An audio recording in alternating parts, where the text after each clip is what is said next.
I gotta admit, during my professional career as a plumber and HVAC contractor, I've come across some really unique installations.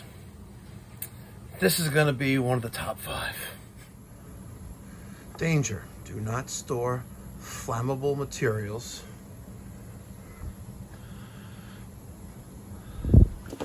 Protect your home. Wow, that's unique. Please keep this area clean. Take all your tools and materials with you when you leave. Thanks very much. Okay, I'll keep that in mind.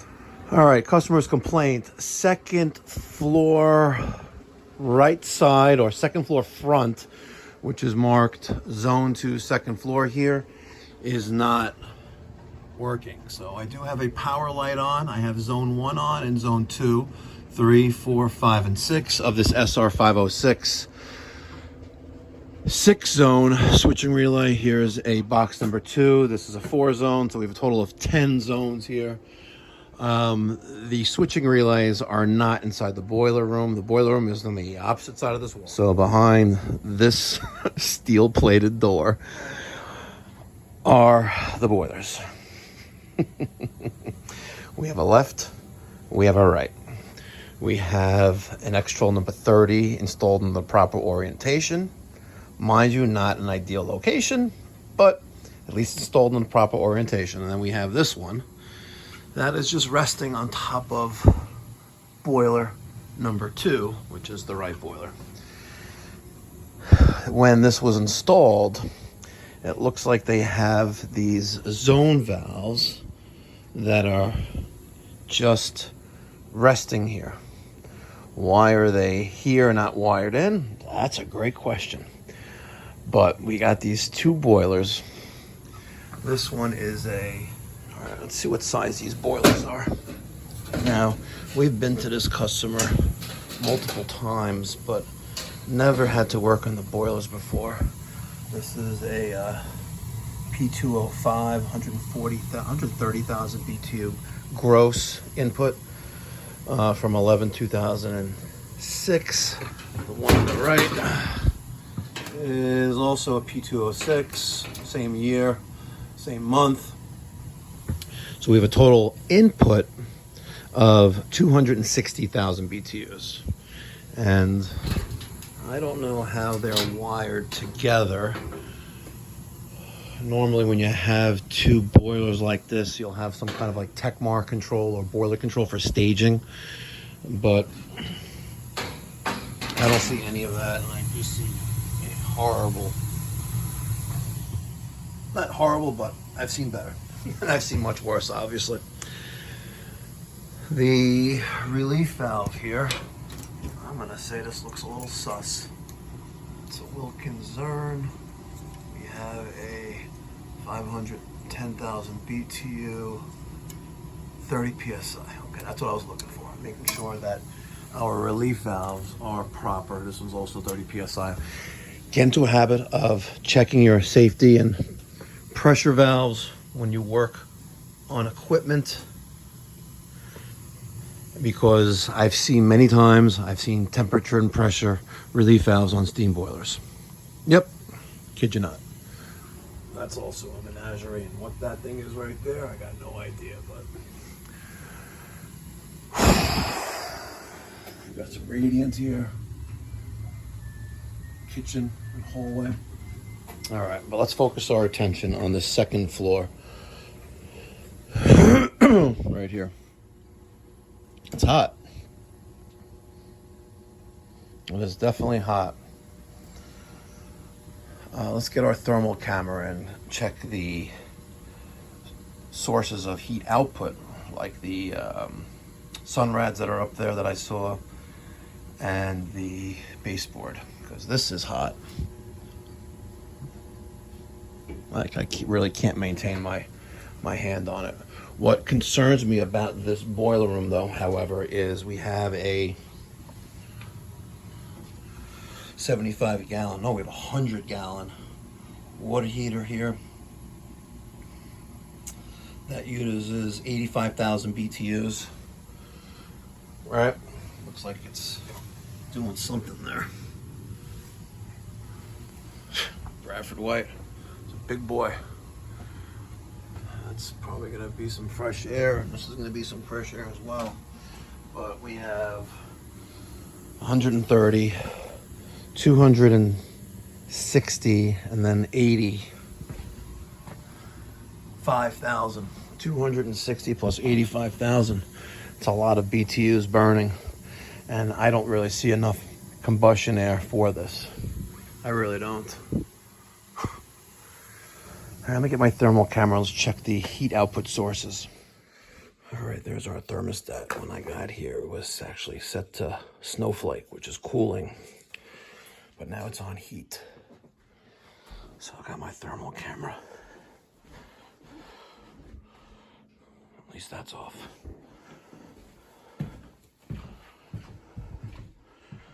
All right.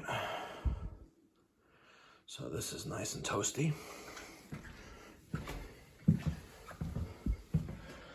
That one's also nice and toasty. Okay. Let's check the other locales.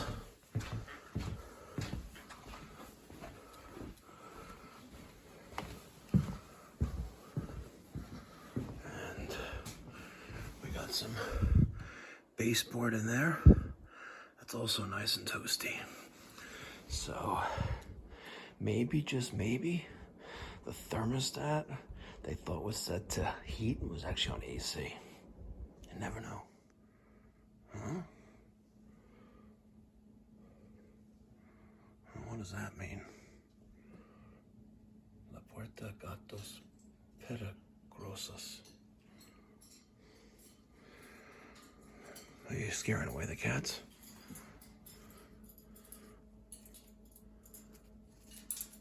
Do you speak? No, but you want to get at it, don't you?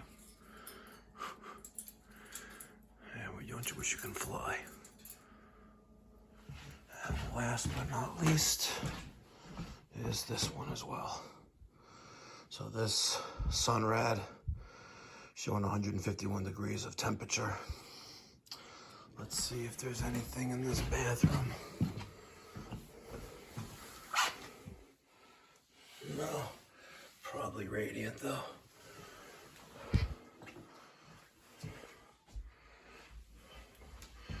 No flushable wipes, even plumber approved. Our pipes cannot handle it. I gotta tell you, this is the house with signs everywhere. Damn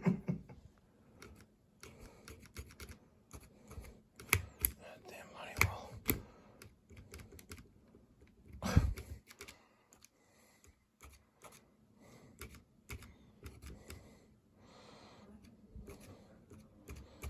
These damn Honeywell 9000s. They never really want to cooperate. Come on.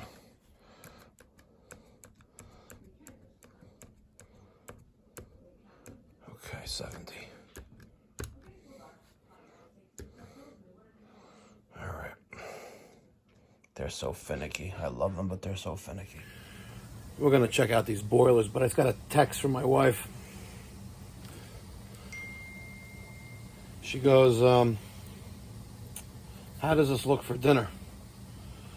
Stuffed shells with meat. I'm like, looks amazing.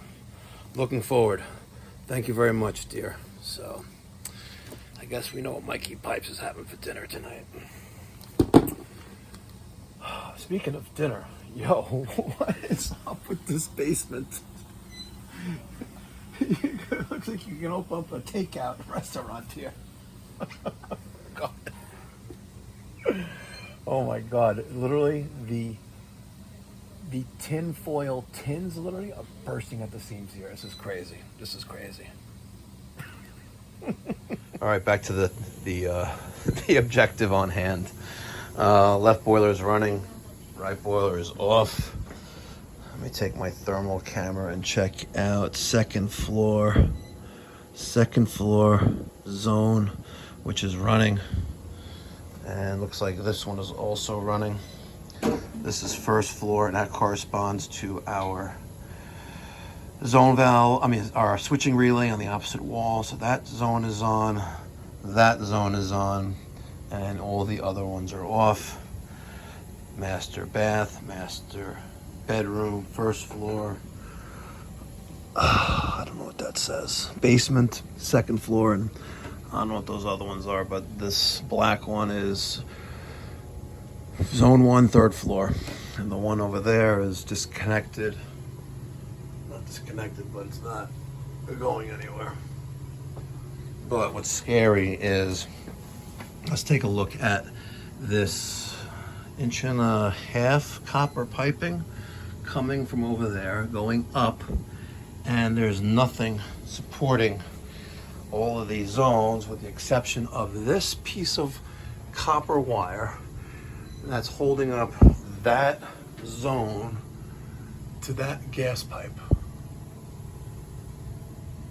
And that's why I said that I've seen a lot of unique installs, and this one is really a catastrophe, literally waiting to happen. This is crazy. So we have insufficient makeup air here. We have improperly hung, improperly installed. This is not supported with anything. This is crazy. Absolutely crazy. All right, I got my testo from the truck, and I got some new step bits to drill through the flue piping. I got these on Amazon. A 3-pack was like 15 bucks. The Milwaukee that I had for, I don't know, a couple years just stopped working. So I was about to drill a hole in the flue pipe, but I noticed that there was a hole already drilled on both of them. On both of them? Yeah, let me show you. There's that one hole. And there's that hole. And in case you think I'm bullshitting you, I'm not, because there's no sheet metal shavings on the top of this boiler with the other dirt and dust. So I'm doing a combustion analysis right now. We have a 420 stack temperature and climbing, 7.2 of O2, 36 parts per million of carbon monoxide, gross efficiency of 81.2%, and a CO2 of 7.3. That number of stack temperature is rising. And let me show you what I like to see on these results, you guys. In case you guys are not familiar with doing combustion analysis, this is what we like to see on an atmospheric 80%er typically, where you have natural draft going up, stack temperature of 325 to in the low 500 range. What's that DH there? I have no idea. Let's put an F there. O2 4 to 9%, CO2 6.5 to 8, and carbon monoxide less than 50 parts per million. Not too shabby considering how dirty the burners are here. I'm going to recommend that we schedule a maintenance on the system and maybe take a closer look at things here, and eventually when this thing takes a dump, maybe install it in the right orientation if possible. But I'm more concerned with how that piece of copper is holding up all these zones, which she got some weight to that. You know, there's a lot of weight here on that, and I don't want to be here when that thing decides to break, because that's not going to be a pretty sight. Definitely not.